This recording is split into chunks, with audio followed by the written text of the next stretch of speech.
नमस्कार, द सोलेंस परिवार में मैं शिखर पांडे आप सभी भाई बहनों का रोज की तरह आज भी स्वागत करता हूं। उम्मीद के साथ अच्छे होंगे, पढ़ाई लिखाई भी ठीक ठाक तरीके से सबकी चल रही होगी। क्यों भाई, सब ठीक ठाक है? निधि जी, अनिल जी, वैभव जी, उम्मीद करता हूं निश्चित रूप से सब ठीक ठाक होगा, पढ़ाई भी अच्छी तरीके से सबकी चल भी रही होगी।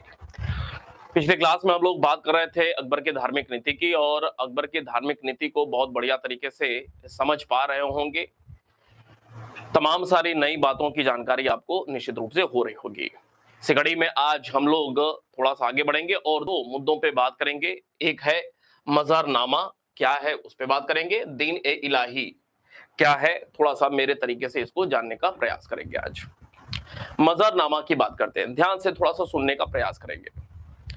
मजहरनामा आपको यह बताया था कि 1575 में इबादत खाना की शुरुआत होती है। क्यों शुरुआत हुई?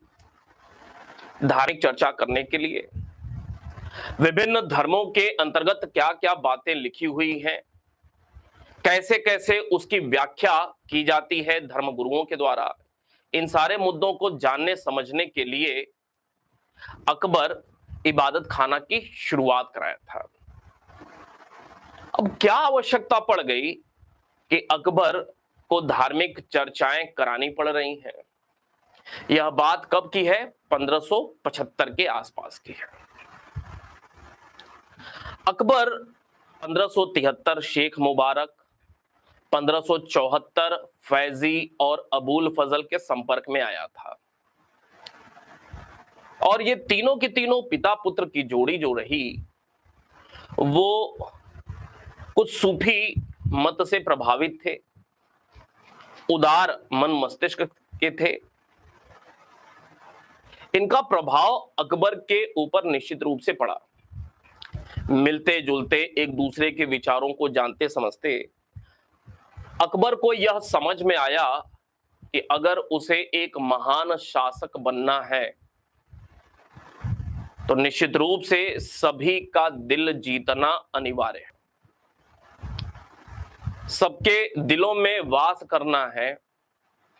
एक तरफ पूरे के पूरे भारतीय क्षेत्र को जीतना है, अर्थात साम्राज्यवादी विचार भी था अकबर के मन में। उसके साथ साथ सहृदयता पूर्वक सारे लोग उसे अपने शासक के रूप में स्वीकार भी करें, यह भी महत्वपूर्ण था। जबकि अकबर को यह पता था कि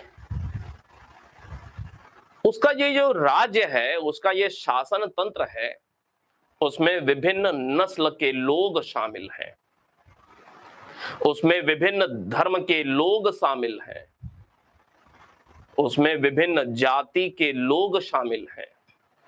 अर्थात अकबर को यह पता था कि उसका शासन तंत्र, प्रशासन या उसके प्रशासनिक ढांचा या उसके प्रशासनिक कर्मचारी अधिकारी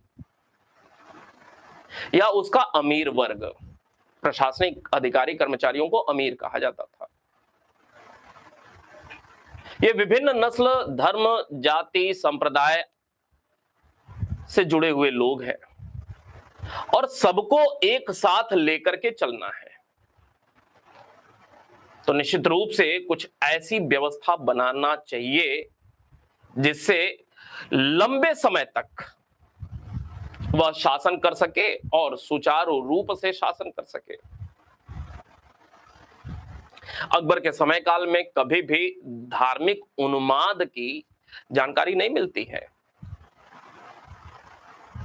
तो अकबर अपने इस विचार को कि सभी लोगों को साथ में लेकर के चलना है, एक बात, सबका राजा बनना है, सारे देश पर शासन करना है, अर्थात एक राष्ट्रीय शासक के रूप में उसको अपनी पहचान बनानी थी, अर्थात उसकी महत्वाकांक्षा। इस वजह से ही अकबर बुद्धि दौड़ाता है और सबसे पहले धर्म गुरुओं के संपर्क में आता है। धर्म गुरु कैसा सोचते हैं वो जानना जरूरी था। तो 1575 में इबादत खाना की शुरुआत कराता है, क्योंकि इस्लामी शासन था तो निश्चित रूप से इस्लामी उलेमाओं को तरजीह देनी थी। तो 1575 से 1578 तक का जो दौर था वह इस्लामी धर्मगुरुओं के साथ चर्चा हुई, बढ़िया से समझ गया इस्लाम धर्म की बातों को, फिर अन्य धर्मों के लिए ओपन किया, उनकी बातें समझा 78 से 79 तक। 79 तक जा करके अकबर इस बात को लेकर के आश्वस्त हो चुका था कि विभिन्न धर्मों में क्या लिखा हुआ है, उसकी व्याख्या लोग कैसे करते हैं, हमें किन किन चीजों को आत्मसात करना है। इसी संदर्भ में जब वह विभिन्न धर्मों की जो महत्वपूर्ण बातें थीं, महत्वपूर्ण सिद्धांत थे, वो समझ गया, तो फिर लगे हाथ 1579 में ही 1579 में ही मजहरनामा की घोषणा होती है। ये मजहर है क्या? मजहर का मतलब होता है ऐलान।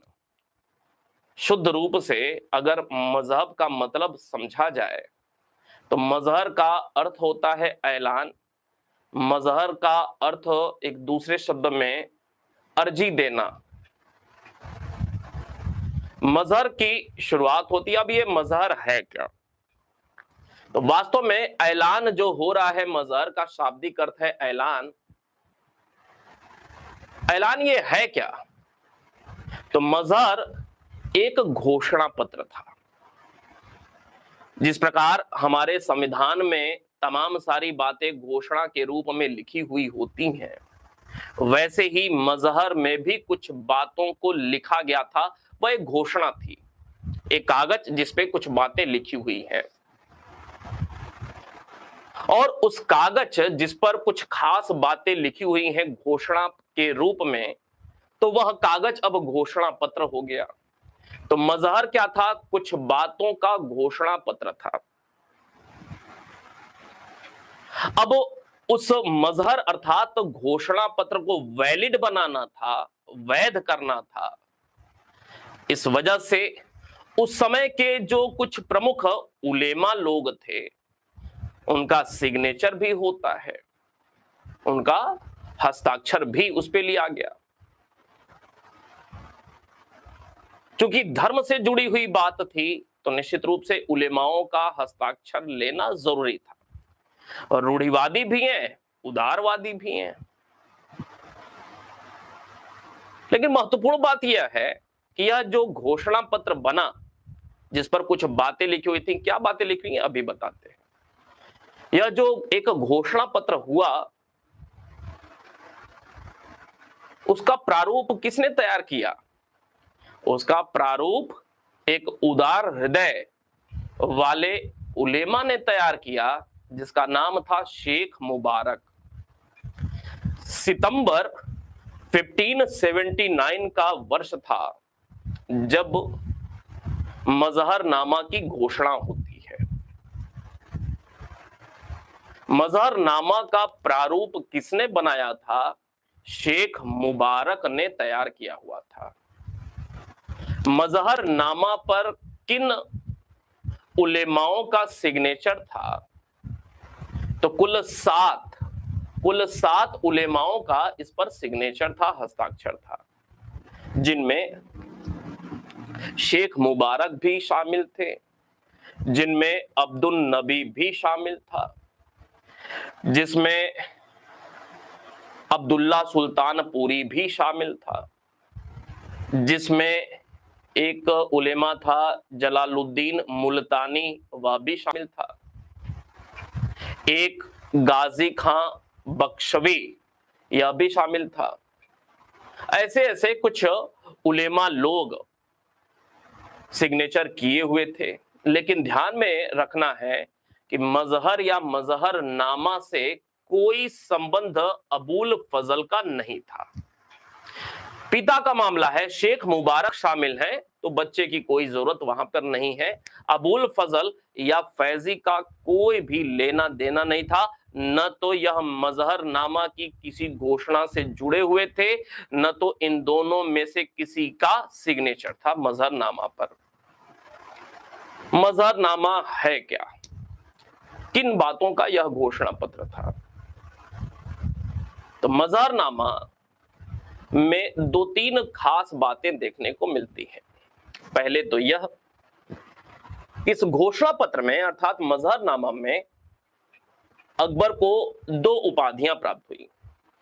एक, अमीर उल मोमिनीन।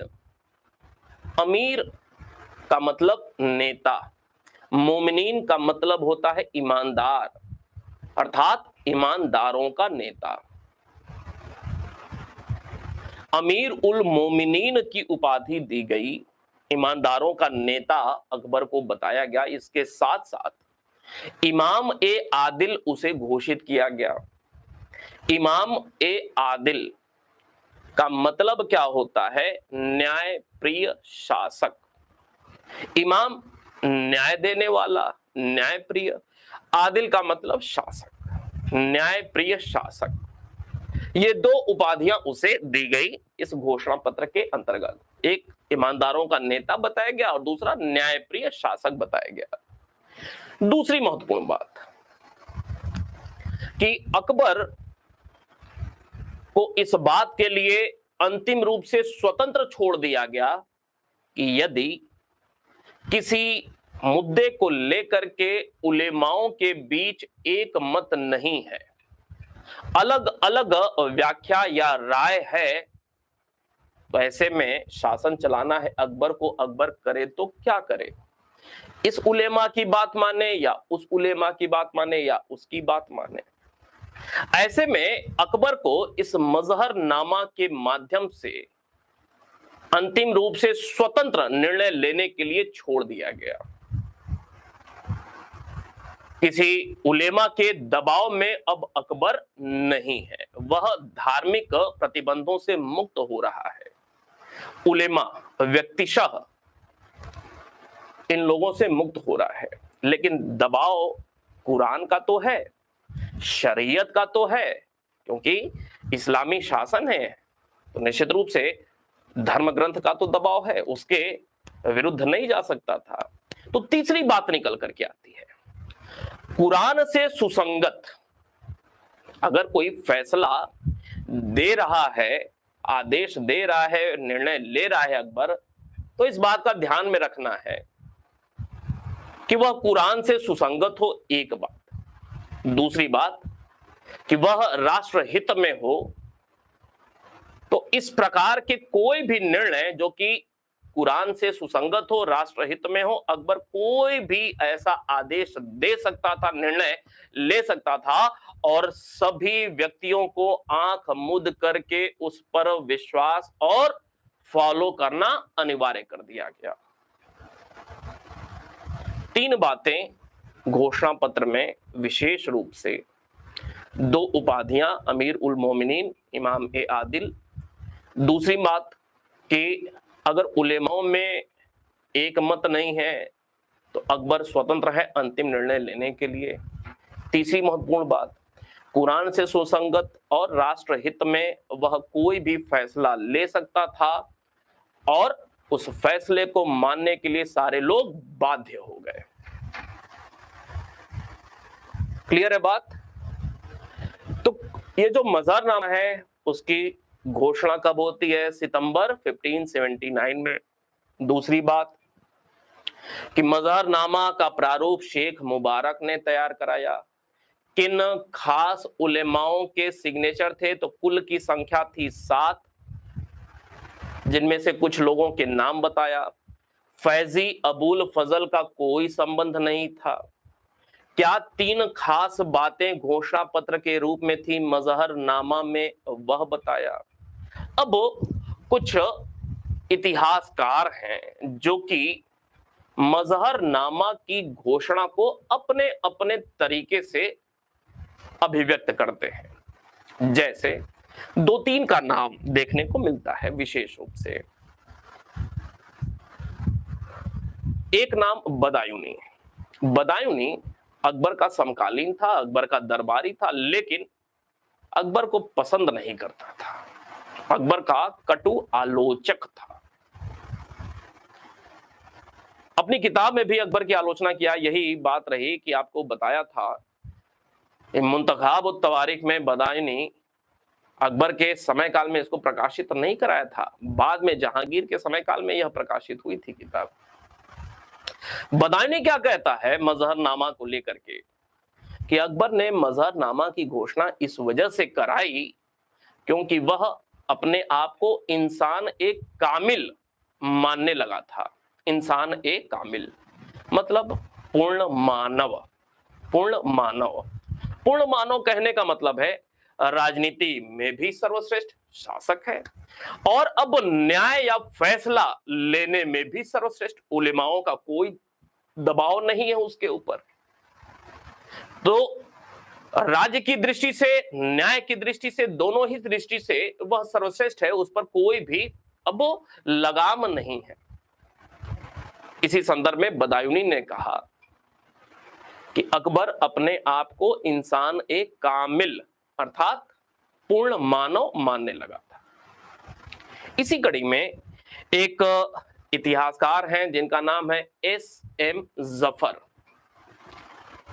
एस.एम. जफर साहब क्या कहते हैं? वो कहते हैं कि जिस प्रकार 1215 में इंग्लैंड के राजा जॉन ने मैग्ना कार्टा की घोषणा की थी, 1215 इंग्लैंड राजा जॉन के समय मैग्ना कार्टा की घोषणा हुई थी, ठीक वैसे ही अर्थात उसके ही समतुल्य, उसके ही जैसा मजहरनामा की घोषणा भी थी। कौन कह रहा है? एस.एम. जफर साहब यह बात कह रहे हैं। तीसरे नंबर पे एक इतिहासकार हैं जिनका नाम है सैयद रिजवी। रिजवी साहब कहते हैं मजहरनामा को लेकर के कि यह जो मजहरनामा है वह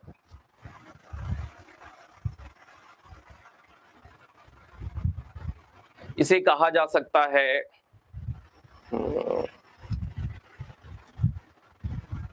कि सुलह ए कुल की यह प्रथम प्रभावशाली घोषणा थी। बहुत ही महत्वपूर्ण यह लाइन रही है रिजवी साहब की। रिजवी साहब कहते हैं कि सुलह ए कुल की यह अर्थात मजहरनामा की घोषणा सुलह ए कुल की प्रथम प्रभावशाली घोषणा थी। किन लोगों के द्वारा किस संदर्भ में क्या बात कही जा रही है, लगातार परीक्षाओं में पूछे जाते हैं। इसी कड़ी में एक चौथा नाम निकल करके आता है, इतिहासकार है स्मिथ साहब। स्मिथ साहब ने मजहरनामा की घोषणा को पोप के आदेश जारी करने के जैसे अमोघत्व का सिद्धांत बताया था, अनुल्लंघनीयता का सिद्धांत बताया था। किसने? स्मिथ ने। तो ये कुछ तमाम सारी बातें रहीं मजहर या मजहरनामा से संबंधित। मजहरनामा की घोषणा हो जाती है 1579 में। अब बात समझें, 1575 से शुरुआत होती है अकबर की। इबादत खाना समझ गया सारी बातों को, धार्मिक बातों को। अब धर्म को राजनीति से पृथक करता है और जो उलेमाओं का प्रभाव था राजनीति में अर्थात राजनीतिक फैसलों में, धर्म को आड़े हाथ लेकर के जो उलेमा दबाव बनाते थे कि आप ये काम नहीं कर सकते, आप वो फैसले नहीं ले सकते, अब अकबर उससे मुक्त हो जाता है। अर्थात 1579 में जैसे ही अकबर ने मजहरनामा की घोषणा कराई, अब इसके बाद अकबर के ऊपर दबाव डालने वाला कोई नहीं है। सिर्फ और सिर्फ उसके ऊपर थोड़ा दबाव है। किस चीज का? वह है कुरान का। ठीक है। अब अकबर किसी के दबाव में नहीं है, पूरी तरह से मुक्त है, कुछ भी फैसला लेने के लिए वह स्वतंत्र है। यह कब हो जा रहा है? 1579 में यह बात हो गई। अकबर के दिमाग में यह था कि उसको एक बड़ा महान शासक बनना है, लेकिन समस्याएं बहुत सारे हैं, विभिन्न नस्ल, विभिन्न धर्म, विभिन्न जाति के लोग, और सबके अंदर धार्मिक सहिष्णुता का सद्भाव नहीं है, धार्मिक रूप से सारे कट्टर हैं। अब उसका रास्ता भी बनाना था। तो सबसे स्वतंत्र होकर के अकबर अब इसकी व्यवस्था करने में लगता है कि सारे लोगों को, सारा अमीर वर्ग जो है, प्रशासन तंत्र है, उसको एक सूत्र में कैसे बांध दिया जाए, उनको कैसे एक ऐसी आचार संहिता के अंतर्गत लाना संभव हो जिससे सारे मिलजुल करके धर्म, जाति, नस्ल से ऊपर उठ करके मुगल साम्राज्य के लिए कार्य कर सके। तो अकबर ने सोचते सोचते दीन ए इलाही वाला कॉन्सेप्ट दिमाग में संजोया। 1582 की बात थी। 1582 में काबुल अभियान के बाद, 1582 में काबुल अभियान से लौट करके जब अकबर आता है फतेहपुर सीकरी, तो फतेहपुर सीकरी की जामा मस्जिद से दीन ए इलाही की घोषणा करता है। दीन ए इलाही को अन्य नामों से भी जाना जाता है, इसे तौहीद ए इलाही भी कहा जाता है, इसे दिव्य एकेश्वरवाद के नाम से भी जाना जाता है। अब प्रश्न बनता है कि ये जो दीन ए इलाही या तौहीद ए इलाही है, किस पर आधारित है? इसका कॉन्सेप्ट किस पर आधारित है? तो अकबर की धार्मिक नीति वहदत उल वजूद पर आधारित थी। नहीं तो निश्चित रूप से दीन ए इलाही का कॉन्सेप्ट भी किस पर बेस्ड था? तो सूफी मत वहदत उल वजूद पर आधारित था। ईश्वर एक है, हम सभी ईश्वर की ही संतान हैं, सभी मानव एक समान है, मानव एकता की बात। लेकिन मानव तो बटा हुआ है, विभिन्न नस्ल के आधार पे बटा हुआ है, विभिन्न धर्म के आधार पे बटा हुआ है, विभिन्न जाति के आधार पे बटा हुआ है। तो सबको नस्ल, धर्म, जाति से ऊपर उठा करके एक प्लेटफॉर्म पर लाने का प्रयास धार्मिक रूप से, जो कि सबसे बड़ी बाधा अकबर को समझ में आ रही थी उस समय, तो धार्मिक बाधा को, विभिन्न धर्मों की बाधा को दूर करना था। तो सबको एक प्लेटफॉर्म पर लाने के लिए एक नया आचार संहिता का निर्माण अकबर के दिमाग में आया, और वही आचार संहिता दीन ए इलाही के रूप में देखने को मिलती है। इसकी तुलना कुछ वैसे ही की जा सकती है जैसे अशोक का धम्म था। अशोक का धम्म भी कोई नया धर्म नहीं था, वह भी एक नैतिक आचार संहिता थी। ठीक वैसे ही अकबर की दीन ए इलाही को नया धर्म नहीं कहा जाना चाहिए, वास्तव में यह एक नैतिक आचार संहिता ही थी। हालांकि अकबर के समय काल के तमाम विद्वान और आधुनिक इतिहासकार में से भी कुछ लोग दीन ए इलाही को नया धर्म की संज्ञा देते हैं।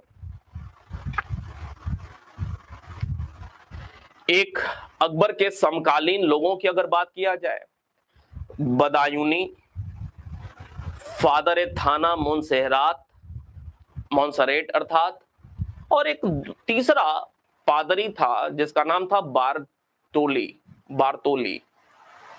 कभी भारत नहीं आया, लेकिन अपने लेख में उसने ऐसा ही कहा कि दीन ए इलाही एक नया धर्म था। अकबर के समकालीन तीन लोग थे जिन्होंने दीन ए इलाही को नया धर्म की संज्ञा दी। बदायूनी, मोंसरेट और बारतोली। इसके अलावा आधुनिक इतिहासकारों की बात किया जाए तो उनमें भी तीन नाम खास तौर से देखने को मिलते हैं। एक स्मिथ का नाम, एक ब्लॉक मैन का नाम और एक बुल्जले हेग का नाम। ये तीन इतिहासकार हैं जो कि दीन ए इलाही को नया धर्म की संज्ञा देते हैं। इन लोगों ने दीन ए इलाही के बारे में अलग अलग बातें कही हैं।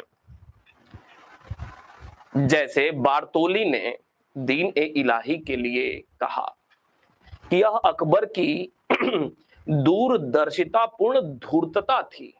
धूर्तता मतलब बदमाशी, धूर्तता थी। स्मिथ क्या कह रहे हैं? स्मिथ कह रहे हैं अकबर की मूर्खता का स्मारक था, समझदारी का नहीं, मूर्खता का। अलग अलग लोग अलग अलग बातें दीन ए इलाही के बारे में कह रहे हैं। तो पहले तो यह याद रखना है कि किन किन लोगों ने इसे नया धर्म कहा। तो कुल 6 नाम बताया, पर्याप्त है इतना। 6 लोगों ने इसे नया धर्म कहा, 3 समकालीन अकबर के और 3 आधुनिक इतिहासकार। लेकिन समझने की बात यह है कि नया धर्म कहना क्या उचित है? धर्म किसे कहा जाता है? धर्म की कोई न कोई परिभाषा होती होगी, धर्म की कुछ खास गुण या विशेषताएं होती होंगी। अगर उस पर खरा उतरता है दीन ए इलाही, तो निश्चित रूप से दीन ए इलाही भी धर्म है।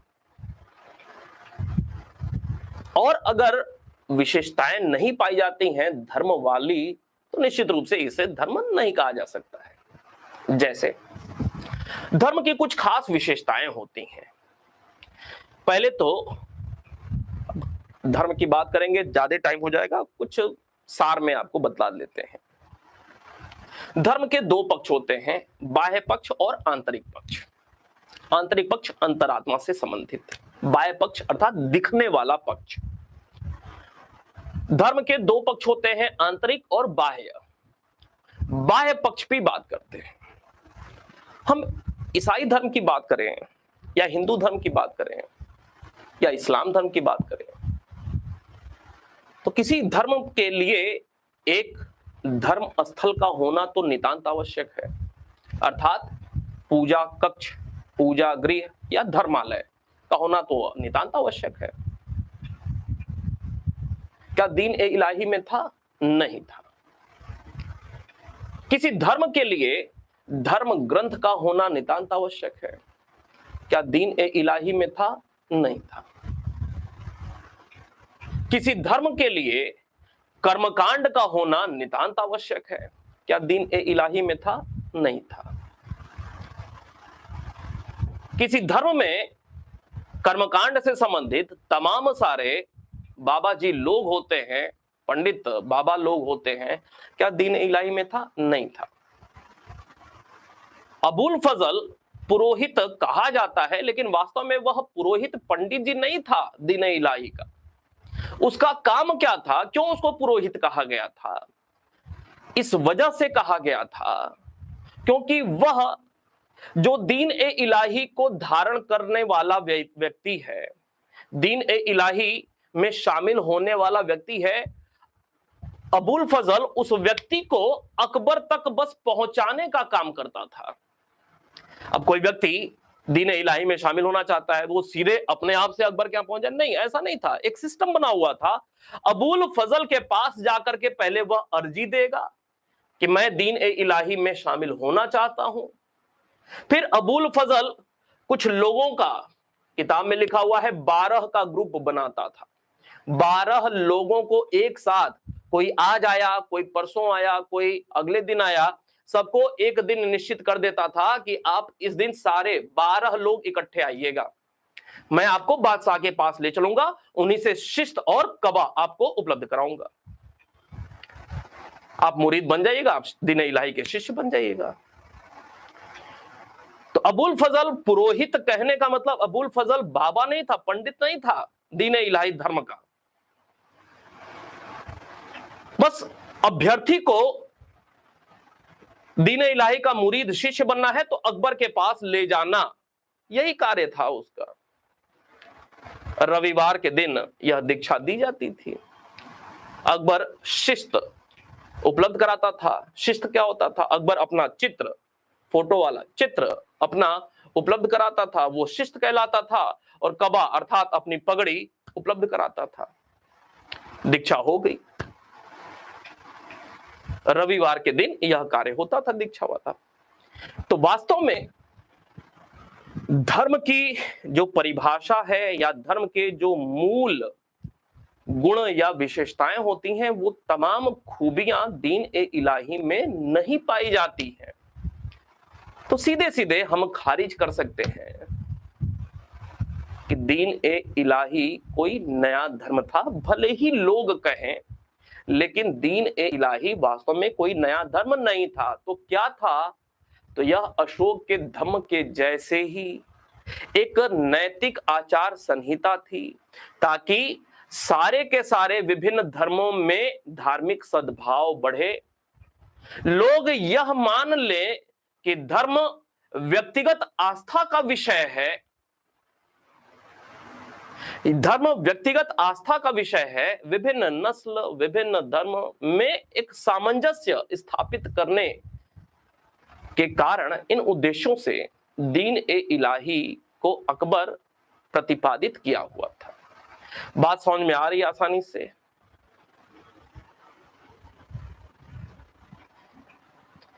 कैसे रागिनी जी नया धर्म हुआ?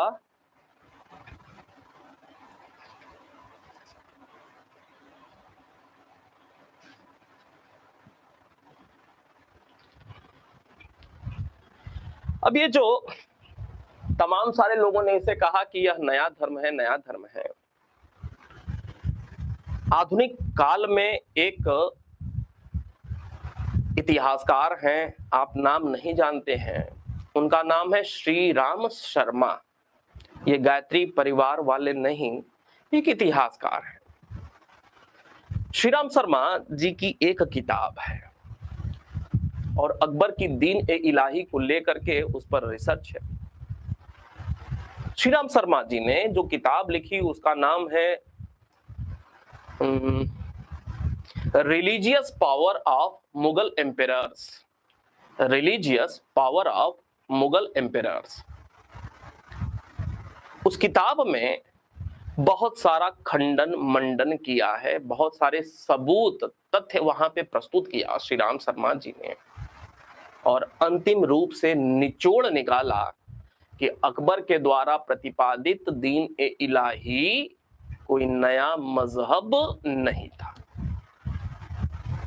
तो अंतिम रूप से देखा जाए, कंक्लूजन की अगर बात किया जाए, तो कंक्लूजन में आप यही लिखेंगे कभी भी मुख्य परीक्षा अगर देना हो कि अंतिम रूप से अंतिम जो रिसर्च निकल करके आया आधुनिक काल में, वर्तमान समय में, वह यही दर्शाता है कि भले ही इन लोगों ने उसे नया धर्म कहा, लेकिन चूंकि धर्म संबंधी तमाम विशेषताएं इसमें नहीं पाई जाती हैं, और इस बात को पूरी तरह से तथ्यों के साथ स्पष्ट किया श्री राम शर्मा, आधुनिक इतिहासकार, वर्तमान काल के आधुनिक इतिहासकार श्री राम शर्मा ने अपनी किताब रिलीजियस पावर ऑफ मुगल एम्पेरर्स में। तो क्या था? तो अंतिम लाइन उपसंहार वाली कि वास्तव में यह एक नैतिक आचार संहिता थी। किस उद्देश्य से? तो वो जो 2-3 उद्देश्य बताया, धार्मिक सद्भाव, कट्टरता को समाप्त करना, विभिन्न नस्ल, जाति, धर्म व्यक्तिगत आस्था का विषय है। यहां पे जाकर के यह बात कंप्लीट होती है। कुछ और बातें, ये जो दीन ए इलाही है, तो दीन ए इलाही की घोषणा जो हो रही है किस अभियान के बाद हो रही है? प्रारंभिक परीक्षा का एक तथ्य, काबुल अभियान के बाद अकबर जब काबुल अभियान से वापस आ रहा है 1582 में, उसके बाद ही दीन ए इलाही का खाका उसने खींचा हुआ था। काबुल अभियान, ये जो दीन ए इलाही था किस पर बेस्ड था? वहदत उल वजूद पर आधारित था। दीन ए इलाही को अन्य अन्य नामों से जाना जाता है, तौहीद ए इलाही, दिव्य एकेश्वरवाद। अब यहां भी पेच है। ये जो कुछ ऐसी बात बताने जा रहा हूं, निश्चित रूप से आप पहले कंफ्यूजन में थे।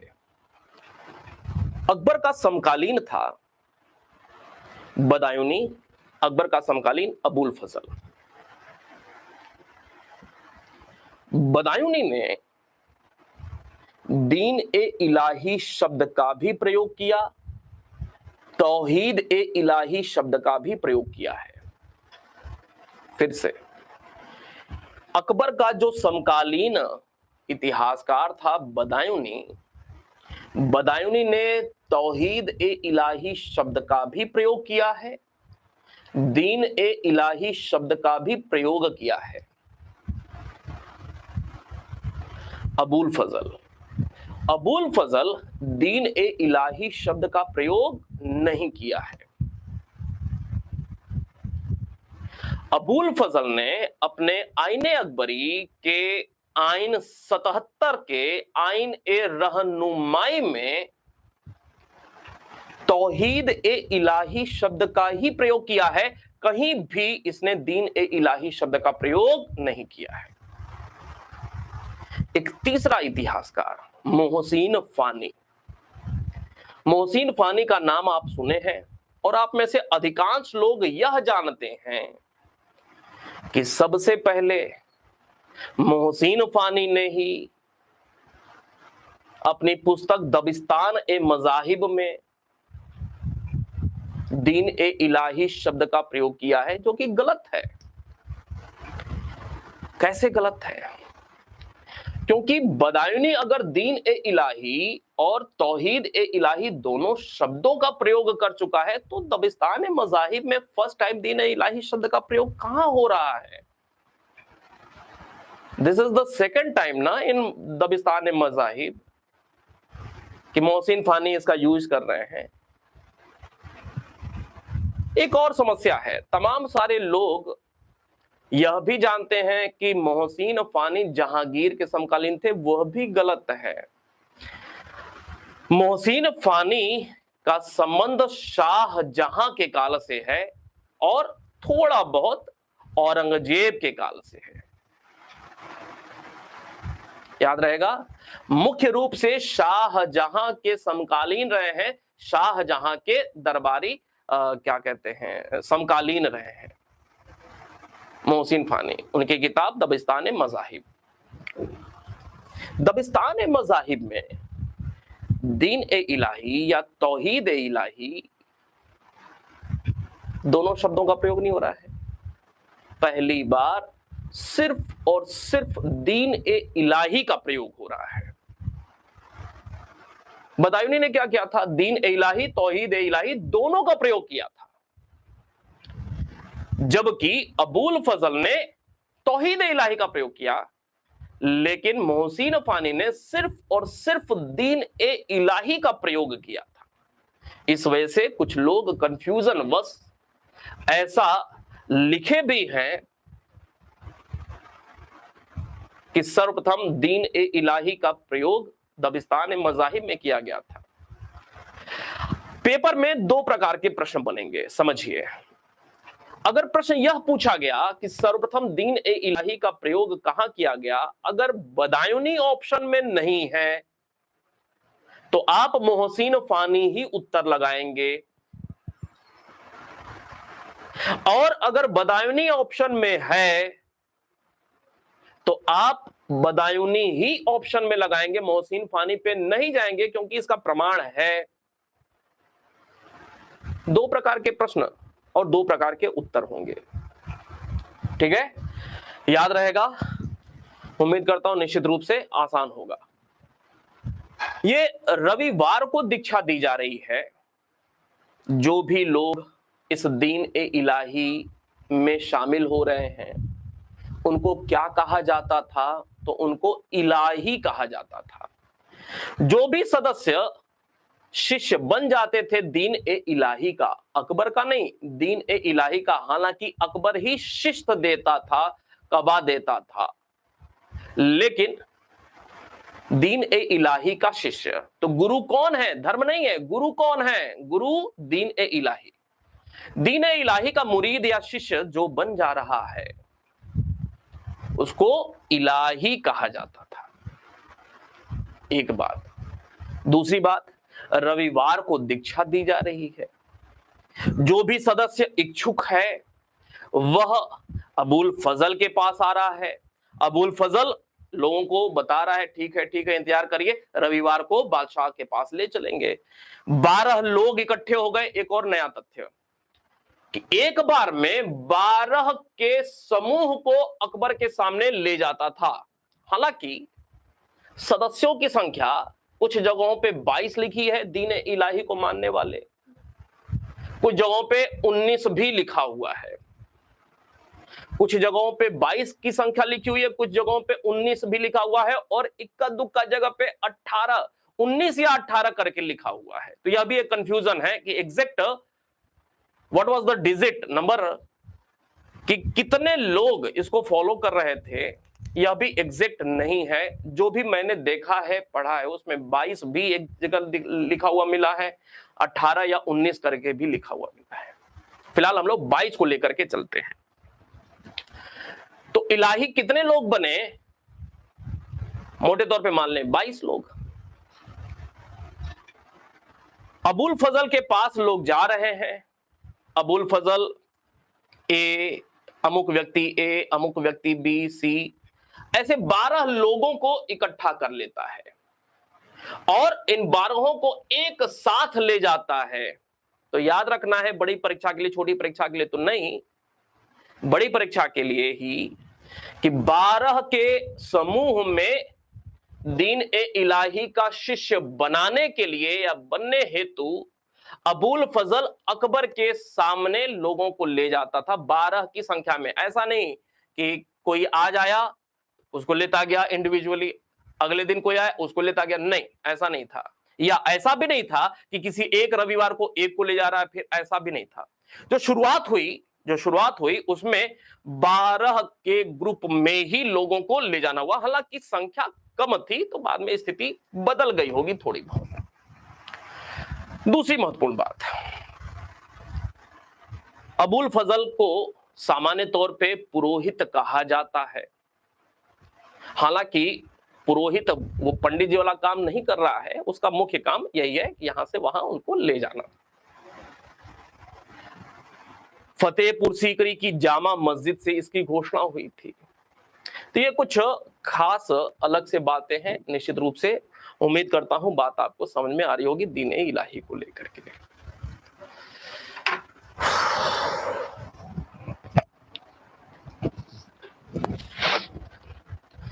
क्लियर है बात? तो थोड़ा सा इन सारी चीजों को नोट करना है। अब ये जो, अच्छा एक बात और ध्यान से उतर गया, ये जो मोहसिन फानी है ना, उन्होंने अपनी किताब दबिस्तान ए मजाहिब में ये जो नैतिक आचार संहिता दीन ए इलाही है उसके 12 विशेषताओं या गुणों या सिद्धांतों का, सॉरी 10 मोहसिन फानी ने दीन ए इलाही के कुल 12 सिद्धांतों या गुणों या विशेषताओं का उल्लेख किया है। कितने? 10 मोहसिन फानी ने। जबकि अबुल फजल ने आईने अकबरी में दीन ए इलाही के 12 सिद्धांतों अर्थात गुणों अर्थात विशेषताओं का उल्लेख किया है। 12। क्योंकि अबुल फजल समकालीन है, पुरोहित के तौर पे भी है, तो अबुल फजल वाली बात सही मानी जा सकती है। तो दीन इलाही में कुल कितने सिद्धांत रहे या गुण या विशेषताएं रही? 12। हालांकि मोहसिन फानी सिर्फ 10 गुणों का उल्लेख कर रहे हैं। इन 12 में से अगर देखा जाए तो क्या क्या खास रहा, समझें इस बात को। ये जो नैतिक आचार संहिता है 12, वो है क्या? एक उसमें बात लिखी हुई थी कि जीवन रहते हुए ही, अर्थात कोई मनुष्य जो कि दीन ए इलाही में शामिल हो रहा है, वह जीवित रहते हुए ही अपना मृत्यु भोज देगा। बात समझिए, जीवित रहते हुए ही मनुष्य को मृत्यु भोज दे देना। अब इस्लाम धर्म में ये मृत्यु भोज वगैरह नहीं दिया जाता है, वो हिंदू धर्म में ही दिया जाता है। मरने के बाद जो भोज वगैरह ये तिरही वगैरह जो भी मनाते हैं ना, वो हिंदू धर्म में, इस्लाम धर्म में ऐसा नहीं है। तो दीन ए इलाही में इस्लाम धर्म से इतर धर्मों की कुछ बातें देखने को मिलती हैं। पहली बात कि इन 12 सिद्धांतों में से एक सिद्धांत जीवित व्यक्ति को जीवित रहते हुए ही अपना मृत्यु भोज देना होता था, एक बात। दूसरी बात, विधवा विवाह, जो भी व्यक्ति दीन ए इलाही का शिष्य बन गया है, वह विधवा विवाह को प्रोत्साहित करेगा समाज में। तो दीन ए इलाही से सामाजिक सरोकार भी देखने को मिलता है। दीन ए इलाही को हम धर्म कैसे मान सकते हैं? दीन ए इलाही में सामाजिक विकास की बात हो रही है। विधवा विवाह को प्रोत्साहित करेगा जो शिष्य बन रहा है, जो दीक्षा ले रहा है। इसके साथ साथ एक पत्नी से ही उसका जीवन यापन होगा, अर्थात बहुपत्नी प्रथा को इनकार करा दिया अकबर ने, जो भी दीन ए इलाही को फॉलो कर रहा है। इसके साथ साथ कम उम्र की लड़की से विवाह नहीं करेगा, यह भी बात है उसमें 12 सिद्धांत में। तो आप समझ सकते हैं कि दीन ए इलाही के 12 सिद्धांतों में अबुल फजल ने जो उल्लेख किया है, उनमें कम उम्र की लड़कियों से शादी नहीं करना, एक पत्नी प्रथा की बात कर रहा है, विधवा विवाह को सपोर्ट करने की बात हो रही है। सामाजिक विकास से संबंधित यह सारे मुद्दे हैं। और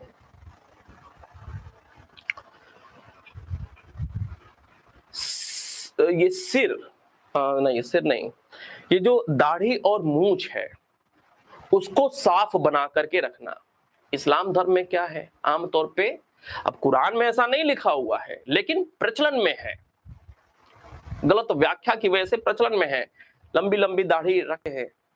लेकिन अकबर के दीन ए इलाही में यह कहा गया कि जो भी शिष्य बनेगा वह दाढ़ी और मूंछ साफ रखेगा। कुछ इस प्रकार की बातें दीन ए इलाही के 12 सिद्धांतों में देखने को मिलती है। शुरुआत करेंगे, थोड़ा नोट करना भाई।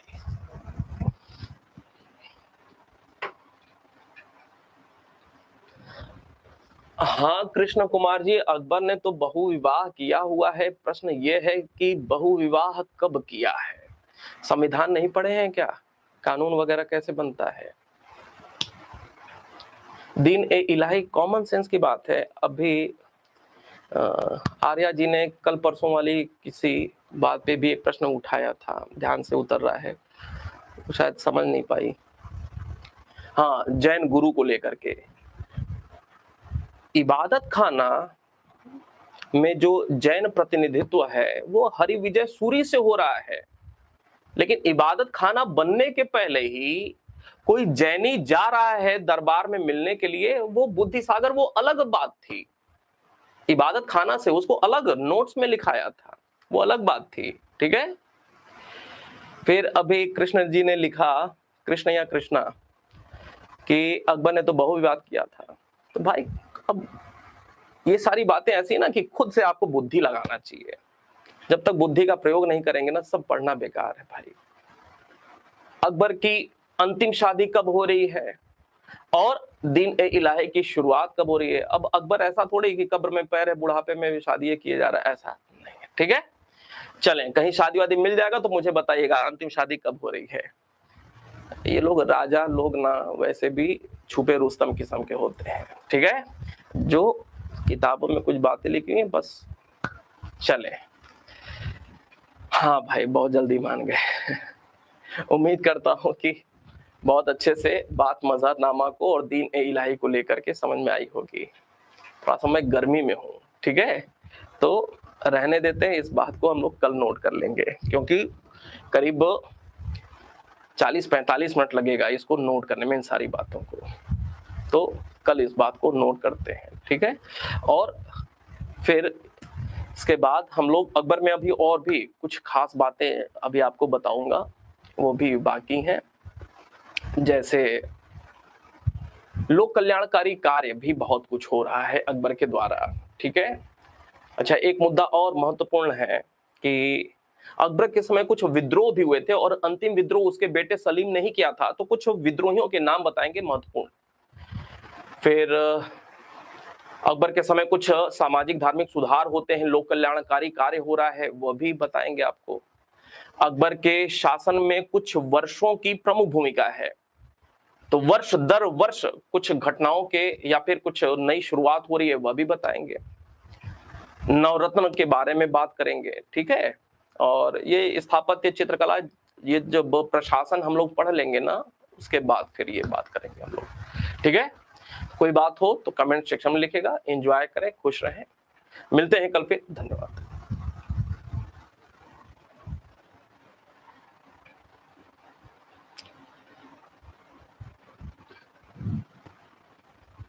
क्लास का टाइम की बात कह रही हैं आर्या, तो थोड़ा सा अभी ना 2-3 दिन मेरी कुछ प्रॉब्लम्स हैं, तो 2-3 दिन थोड़ा सा अभी रहते हैं, इसको ना सुबह के समय शिफ्ट करेंगे, क्योंकि अभी ना 1-2 दिन बाद से ही ना 2 तरह की चीजों पे कुछ काम हो रहा है। एक तो आगामी परीक्षा को लेकर के ना वन लाइनर, पूरे इतिहास का ना वन लाइनर आपको यहीं पे बोर्ड पे लगवा करके रिवीजन करवाऊंगा, ठीक है। जैसे मुगल में जितना हमने पढ़ा, तो वो बाबर हुआ, चाहे स्रोत हुआ, चाहे जो भी कुछ रहा है ना, तो वो वन लाइनर, वो सारी बातें आपके पास हैं, लेकिन रिकॉल मुझे कराना है आपको, क्योंकि आपसे मुझे उम्मीद है कि आप रिजल्ट ला करके मुझे दिखलाएंगे, तो मैं थोड़ा सा प्रयास करना चाहता हूं उसके लिए। तो वन लाइनर मैं कराना चाह रहा हूं, ठीक है। जब वन लाइनर बाबर के संदर्भ में हो जाए, तो उसके बाद बाबर से संबंधित 25, 50, 100 जो भी प्रश्न हो सकते हैं उसको सॉल्व कर लें, मतलब अपनी ओर से मैं कोई कसर न छोड़ूं, ठीक है। तो बस 1-2 दिन थोड़ी सी परेशानियां हैं, अभी नहीं हो पा रहा है, तो मुझे लगता है कि शायद सोमवार से इस काम की शुरुआत हो, तो ये वाला काम ना शाम के समय शिफ्ट करेंगे, ये वन लाइनर या फिर प्रश्नोत्तर वाला, इसको सुबह ही करेंगे क्लास को, ठीक है। क्लियर है?